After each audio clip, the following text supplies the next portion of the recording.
Cashiers of Reddit. What products make you silently judge the persons who buy them? And parents with very overweight kids buy nothing but junk food. Do you judge people who are high and buy junk food?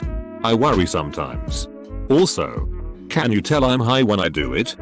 Usually after you leave my co-workers and I will comment about how stoned the last guy was. We'll laugh briefly and get on with things. We don't judge you.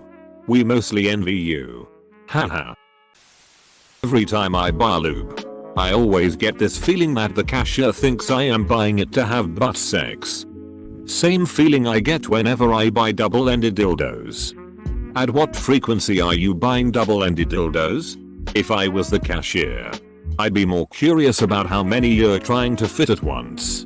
Or WTF are you doing to require a replacement twice a day? I cashiered at Home Depot. Had a dude in his mid-20s pull up to my register with rope, duct tape, cleaning gloves, tarp, bleach, Febreze, cookies, bucket, sponges. I rung him up. I didn't even notice what he'd purchased until he came back in. He just said, "Dude, I could be planning a murder and you didn't even care." What the duck? I just lost $20. Then he went to return everything except the cookies. True story. Edit. FFS. Yes, Home Depot sells cookies. They're like right next to all the chips and sodas. They're those $0.98 grandma cookies that come in packs of 2. Them beaches is straight for you. Real murderers use self-checkout. I would be more inclined to think that real murderers would spread those purchases out over several locations and days. A Vietnamese lady came in a day after Valentine's Day to buy candy. She bought hundreds of bags. I made a joke about how the dentist bill must be insane. And she told me how she sends the candy to orphan homes in Vietnam because they don't have candy there apparently. Don't judge a book by its cover, guys. Edit.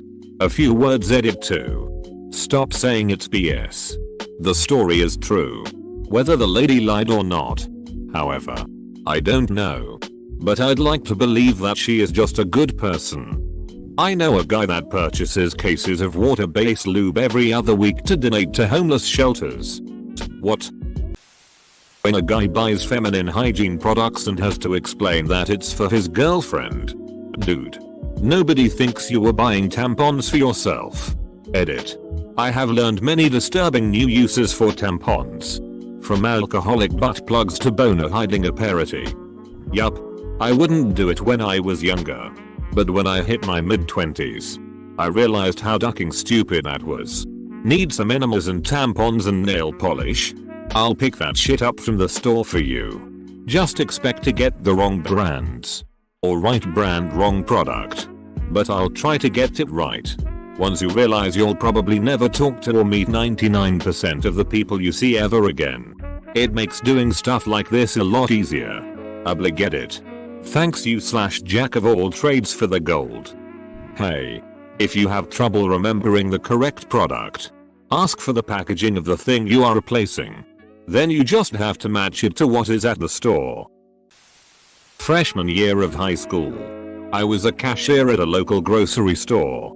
There was an upscale organic cupcake boutique in town that sold their cupcakes for about $4 each. It was ridiculous. But people still bought them. Anyway, the owner would come in every other week and buy about 20 boxes of Betty Crocker cupcake mix and frosting. She must have had like a 2000% rate of return on those things. Edit. The cupcake boutique has since gone out of business. And the lady was a beachy soccer mom in her mid-30s, so I doubt she was the confession on here, but it's interesting to know how common this apparently is. I seem to recall a confession here once where a woman told about how she made cupcakes at home with cupcake mix.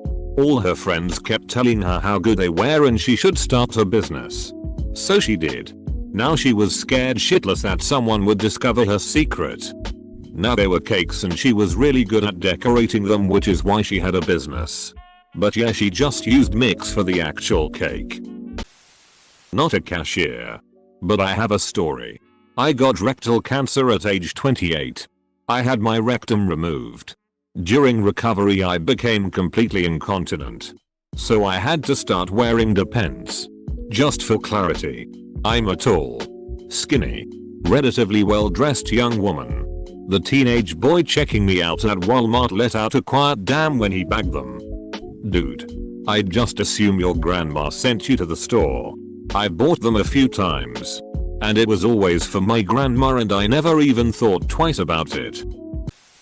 I didn't judge, but it's a great story. I saw the guy in the condom aisle looking absolutely baffled. I am a pharmacist and went to help, with an inward sigh. Some people have no idea how to use them. He said. I have no idea what I'm looking at. There are so many. I've been fixed for almost 20 years. But my boy's going to college. And I don't want him bringing STDs or any babies home with him. He got really excited when I told him about Sperm Addict and bought 5-6 dozen count boxes. That's a good dad. Okay, quick story. I have an ultra conservative Asian mom who never ever even mentioned sex. Ever. When I got out of boot camp to my first duty station, everyone was getting care packages from home. Cookies, civilian clothes, etc. I got one from my mom.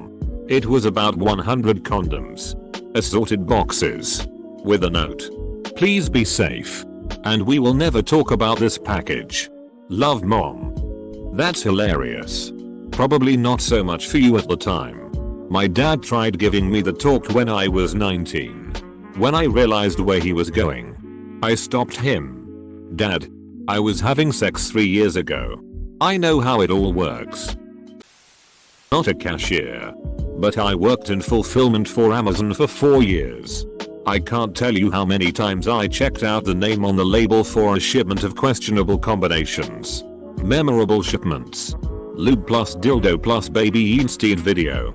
16 bottles of laxatives plus adult diapers. Anytime someone orders Thai hookers 101 what you must know about sex and prostitutes before coming to Thailand. TLDR. Don't ever think that buying something online means that you escape the judgment of others. Lol. I have often thought about that. I shop for several family members via my Prime account.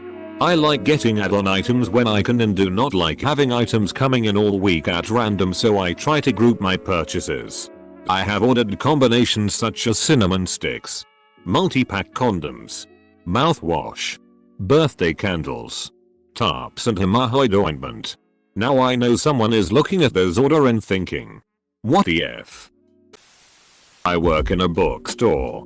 I've had people read with shame while they bought 50 Shades of Grey and make comments about how I must think they're idiots. Look, I don't give a shit what you buy. At least you're reading and keeping my store open. Do you also get the weekly old men who proudly slap down their porn mag on the counter? I used to work for Borders and those were always the nicest old men. No creepers. Lol. That was my grandpa. Awesome guy.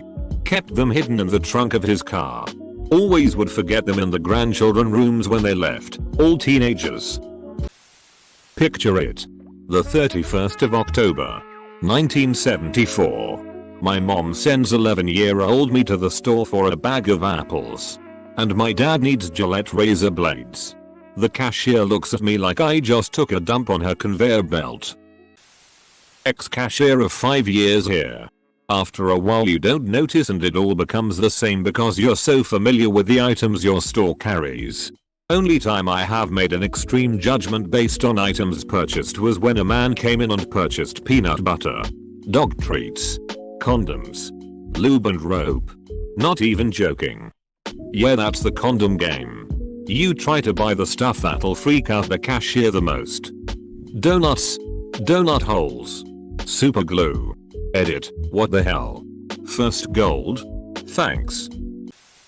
The only time I really judged someone was when he came in and found a perfume he liked and bought 2. I said, it would probably be a good idea if you have 2 women in your life, thinking wife, mother, daughter, etc., to get them something different.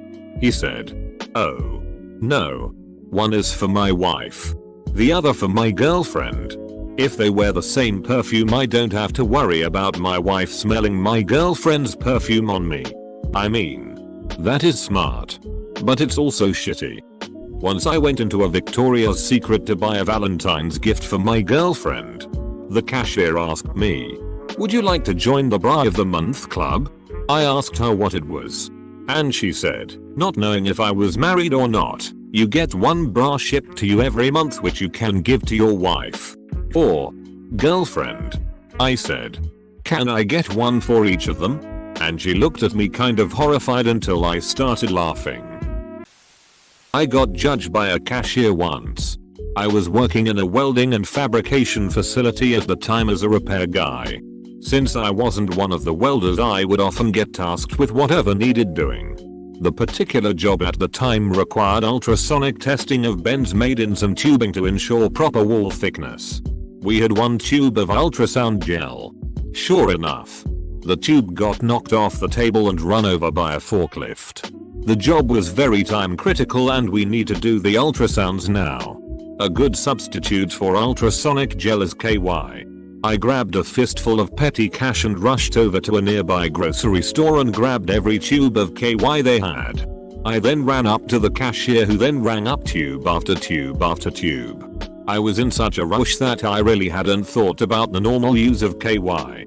As she was looking at me oddly and silently ringing up my purchase, I said something like, "It has been crazy at work today." The look on her face was priceless. Halfway out of the parking lot I realized what happened. We all had a good laugh about it at work and I had the nickname of KY for a few days. Had a teenage girl come in with several members of her family. They all came up to the counter practically in tears and bought a pregnancy test. She then went into our bathroom to take the test, which I thought was odd. Seems like the kind of thing you'd do in the sanctity of your own home. Then the girl comes out, bawling. And then her family starts bawling and they're making a huge scene in the middle of my store. It was super duper awkward. This is pretty sad. There could be a multitude of reasons for this test. I hope what led to it was just teenagers being stupid and not a poor girl being taken advantage of. The fact her whole family was there makes me believe the latter, unfortunately. You just turned my huge sadness for the girl to straight fear and turmoil. Now I'm thinking the girl got raped. I worked as a cashier at Kmart once and it was like my third week there, and then this couple came into my line. They were buying lube, tissues and condoms. As awkward as it was, I had to ring them up. Then out of the complete blue the guy asks me, "Hey, you should ask me what I'm going to do with those." My supervisor turns and looks me dead in the eyes as a literal ball of sweat drips from my brow. I'm awestruck. I continue to ring them out in silence, then I say I'd rather not. They both laugh at me and I just continue to ring them out. Heavy judgment because the chick was really hot. Kmart was my first job. I loved when Mexican dudes would come into my line with multiple packs of man thongs. Other than that, the ducking job sucked. You say that like there were multiple occurrences of this. Bracelets that harness a healing energy of magnets. Yeah, well, joke's on you, blood has iron and is magnetic. I have the power of science and the Lord. Yeah, at a staggering amount of 0.006% of total body weight. This isn't exactly the same thing, but I used to work at AutoZone. One day a customer came in and asked if there were any deals on our strongest antifreeze. I asked him if he meant the lowest temperature rating and he said no. The one with the most ethylene glycol. I was really confused and asked him what he needed it for, and he told me it was because his neighbor's kids just got kittens and they were trespassing on his property. I excused myself and went back to my boss, the store manager, and told him, and he told me I had to make the sale. I had to sell him 4 gallons of antifreeze to kill some defenseless kittens and absolutely crush his neighbor's kids. I try to never say I hate anybody and I never wish harm on anybody, but yeah. The new stuff is enacted by law, though not in all places. So the cats would have likely not gotten into it anyway. I don't really know anything else about antifreeze except that it stopped freezing and kills animals. It happened like 4 years ago in Ohio, USA, with peak full strength antifreeze. One of our customers buys anywhere from 25-32 bottles of laxatives a week. Every week, and not the oral kind either. Maybe he cares for a giant family of surprisingly healthy heroin addicts. Now I wonder if those laxatives have some sort of secondary purpose. Like unclogging sinks or being a really effective plant fertilizer or something. Every week. This woman bought a shopping cart full of toilet paper. It wasn't my business to ask why. But was curious, how could anyone or any family use so much of it? One day, she said that she was glad it finally went on sale. Because she donated most of it each week to the 2 homeless shelters in town. I thought that was so great. That took an unexpected nice turn. Was expecting I like to play mummy with my kids. Best comment of the day. Been a cashier for a few years. I tend to judge those who use their Red cards to get Red Bull or expensive energy drinks, then count pennies to buy beer and cigs. Or those who buy beer and cigs while dragging their kids around and not get them a drink or something. And if the kid asks for some things, they tell the kids they have no money left. You have no money, but can buy a 30 pack of Michelob Ultra.